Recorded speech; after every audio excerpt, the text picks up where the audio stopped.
Good day, folks. This is Greg Judy at Green Pastures Farm. Today we are getting ready to move the mob. We did give them some hay this morning in their previous paddock, so we never unroll hay on fresh stockpile. But the young men are going down through the woods here. There's a big bluff down there, and we're going to split this thing, just giving them a little strip, calling it, giving them their candy bar. We're going to give them their candy bar this morning. So when the boys get down there in that creek, we are so fortunate, you know. We are in a major drought, but we got, I'd say, close to 2 inches on Friday night, and this is Monday morning. And the creek's got water in it again. We hadn't had any water in the creek for 2 or 3 months. And Jan took the dogs for a walk on Sunday morning. She said, Greg, Coon Creek is running. The riffles are running again. I'm like, you're kidding me. And we know it takes about 2 inches to do that when you have a completely bone dry creek. So we've got our geared reel with our Powerflex poly braid, which is the best poly braid out there. Our O'Brien step-in post. And then at the far end, we've got our Timeless permanent fence that we hook onto. The Timeless posts are awesome. If you're gonna put in a solid fence, you know, permanent, don't monkey around steel posts, get you some Timeless. People say, oh, but Greg, they're expensive. Are they? You're gonna use steel posts and you're gonna have shorts the rest of your life because animals are knocking the wire off and you're out there trying to find where your animals got out there running down the blacktop. Do you want to do that? I certainly don't. And you know, I worked in town for 29 years, and when I got off work in the wintertime, it was dark. And if your animals were out, that was a long, terrible night. And most of the time, it was because your wire had gotten up against a steel post. So I made a promise to myself I would never use steel posts ever again. And I won't. I absolutely will not. So we're using Timeless. It's non-conductive. You don't need to paint them. They're pre-drilled, pre-sharpened. And when you start looking at the cost of putting in something for your whole life, you're not having to monkey with it anymore. Timeless is where it's at. Timeless posts. I love them. We see all the cows. We put 2 bales out. There's a few that are still chewing on, but they're all waiting for their candy bar this morning. So I told Ike and them when they get down the bottom of the hill and hook in this back fence they just put in, we're giving them about a strip, I would say that's about 150 feet wide by 900 feet long, 328 head. See, this isn't much stockpile, folks. We're in a drought. So the grass that we've got to meter it out. But you need to give your cows a candy bar. Look at them. They're waiting. They're waiting. They're wanting their candy bar this morning.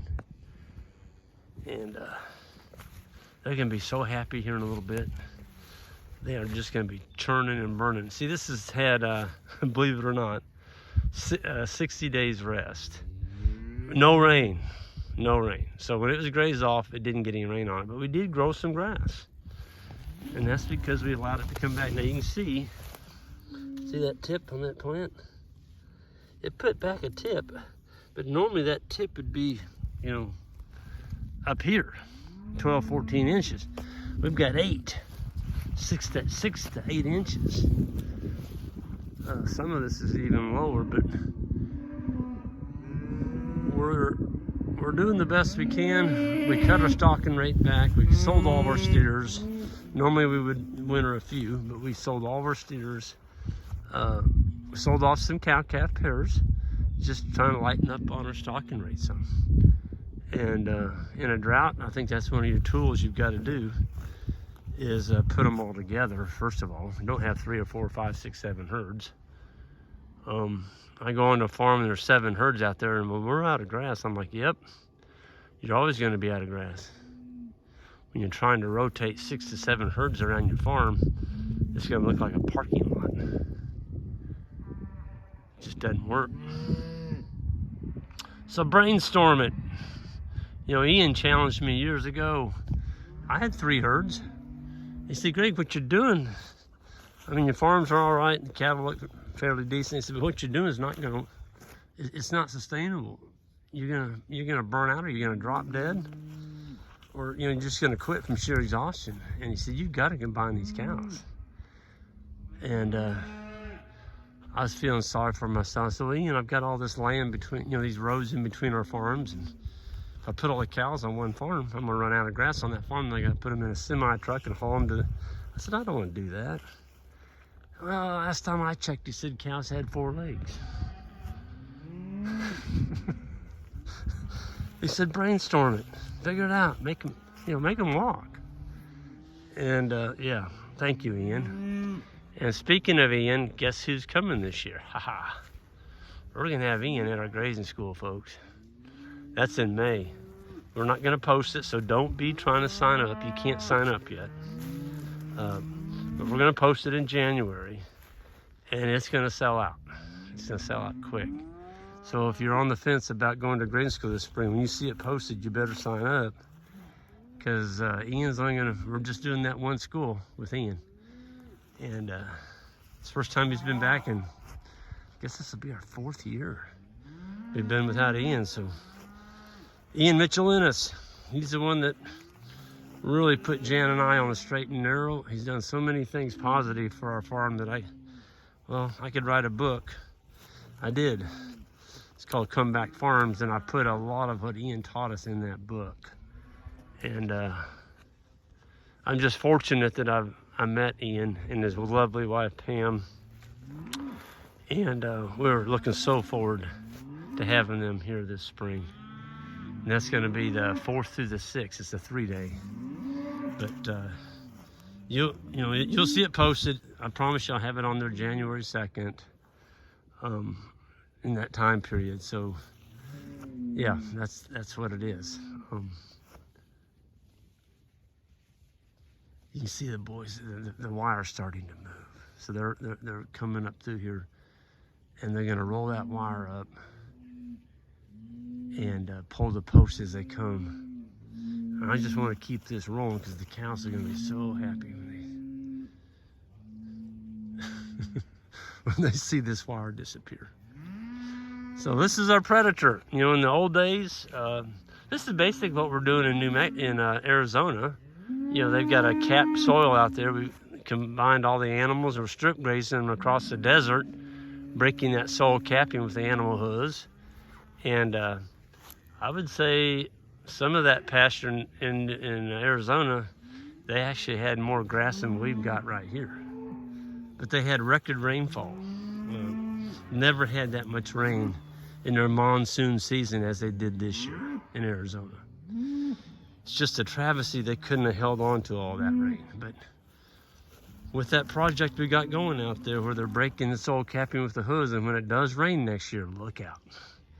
I think they're going to capture so much rainwater, it's going to be unbelievable. And yeah, they're using the tool of the hoof and animal impact to break the capping, lay down litter. This is litter right here. They're going to stomp the litter on the ground and fertilize it with urine and manure, and then they're gone. And that's what happened for thousands of years. The large herds went across the landscape, and they pooped and they peed and they stomped and they left. Why were they all commingled in one big area, or one tight big mob? It's because the predators were trying to kill them. They had to stay together for protection. Well, we've got a predator. Our predator's that hot wire right there. And the boys are rolling the predator up as they come. I can see it. Once they get out of those trees down there, they can make better time. But right now, you got one guy rolling and one guy pulling up post.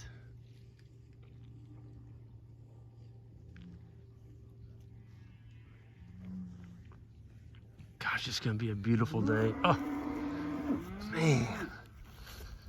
November 27th, and it is beautiful. The frost is all gone. This is Snow White this morning.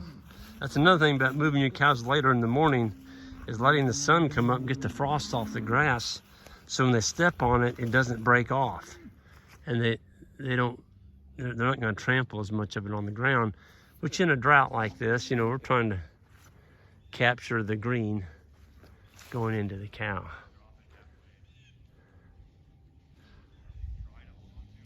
I think that's 160 right here. This is our lead cow. She's usually right at the gate. Yep, that's her. Now watch her. Watch her when they run this wire up. She'll normally go flying by. She shakes her head. And if you're real close to her, she'll like kick. Like, you should have let me come through first. There she is bawling. As you can see, these cattle are all filled out nice. They're rooming. They're not hungry, but they're ready for some green grass. Here she comes. There's 160. Oh, she is. She's just wondering, where is this gate at?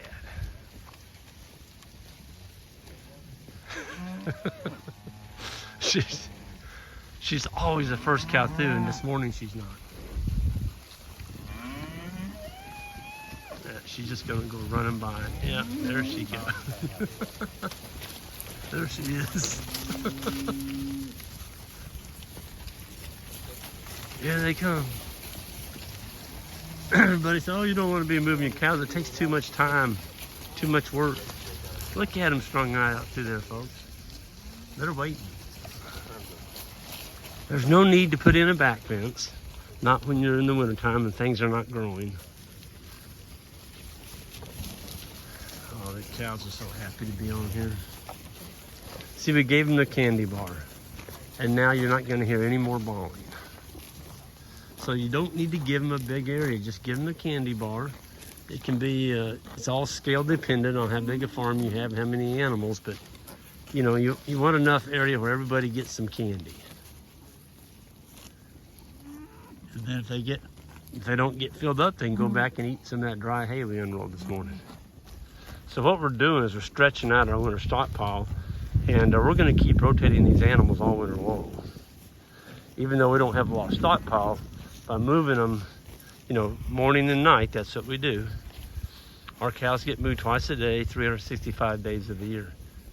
And that's another reason we don't have to worm, because our parasite load, we're keeping ahead of it.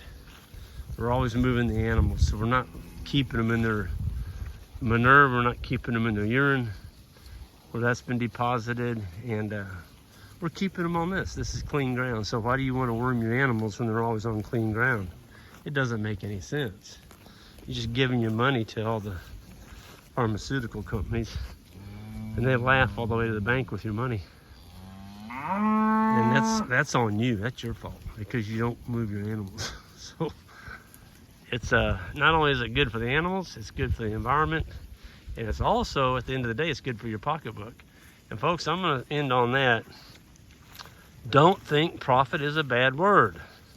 We had a young person the other day said, well, you know, I'm thinking about getting into farming, but, you know, really don't need to make a profit. I just want to farm. I'm like, well, you won't be farming very long. You absolutely will not be farming very long. If you're not making a profit and you just want to be outdoors and play, that's fine, but you're not going to be there very long unless you got a really good job in town. Because that job in town is going to have to pay for your hobby. And unfortunately, a lot of the cow herds today are being subsidized by a farm job because it's not a profitable cow herd. So watch what you're doing, get the right size animals, learn to move your animals, use the manure and urine in the foot to trample forage on the ground and keep them moving. And pretty soon, all the money staying in your pocket, and your CPA is going to be telling you, well, Greg, you really need to be spending make some capital expenditures, because, you know, taxman is going to get you. Folks, I'd rather pay taxes than not have to pay taxes. Because if you're not paying any taxes, guess what? You're not making any money. Yep, there's no profit, so you don't have to pay any taxes. That's not a good thing to brag about, because sooner or later, when you have to get older and you quit your town job and you're not making money at the cow herd, guess what? They've got to go to town too. So you've got time, you've got the right technology today. You know, temporary fencing and a good charger and good posts and a little bit of thinking. You gotta use some management, and that's what we teach in our grazing schools. So anyway, I'm gonna get out here. Everyone have a great day, and we'll see y'all down the road. And I want to give one last plug. We are gonna be going to Canada mid-December. It's in Edmonton. If you type that in, there may be some spots available. I'm not sure, but we're gonna be doing a conference there in mid-December. So everyone have a good one.